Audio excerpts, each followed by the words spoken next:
Hi, Kathy here with Gold Firm. Now, we all know that our strategy is critically important to the success of our business. I mean, after all, our strategy is, well, essentially, it's our plan of how to move from where we are today to the accomplishment of our 10-year goal. This really matters. And yet, we also know that we can have the best strategy ever. And until we are taking consistent and high quality execution, well, we have to do the stuff, right? The strategy doesn't really matter. So today, let's talk a bit about that high quality, consistent execution on our strategy that we know we need. We know we need it for ourselves. And then we know as we have team members, as we're adding people to our business, as we are growing and expanding, we need them to have the same focus on consistent and high quality execution. So how do we do that? Well, let's talk about it. For the purposes of today, let's assume that we have made great hiring decisions. We've hired the right people for the right job. We have trained them well. Our training is spectacular and our expectations are clear to them. They really understand the expectations of their role. You're thinking, great, that's set, right? We've got good execution. Well, not so fast.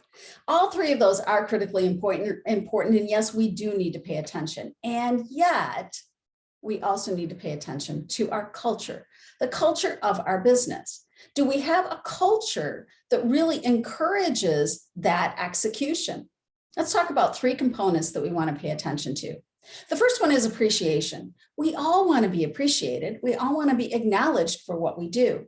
So it's critically important to ensure that we have a variety of ways that we show appreciation to employees pretty consistently, not just once a year.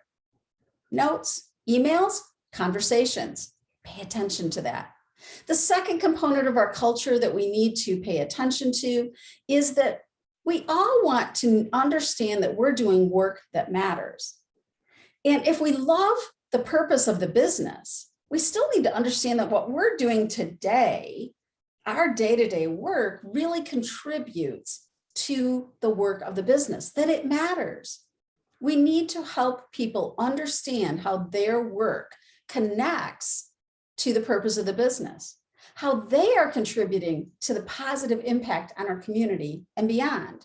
Don't assume people are going to see those connections for themselves. The last component I want to talk about is freedom within structure. To really create a culture that that people understand where they have freedom and where are the pieces they don't. They need to do something exactly how it's set out. Let's be honest. When we're starting, most of the processes were established by us. And when we really think about it, there are some of those steps that are critically important. Could be timing, could be how it's done. And yet, if we're honest, we know that there are other parts of that it's just our preference. It's critically important to help first ourselves understand and then help our team members understand what are the parts that there can be no creativity. They just need to do it exactly the way it is. And where can they bring in their own personality, their own talents, freedom within structure. Really, our culture makes a huge difference. Hiring well, training well, and setting expectations sets us up for success. Don't forget culture. Have a fantastic week, and I'll talk to you soon. Bye.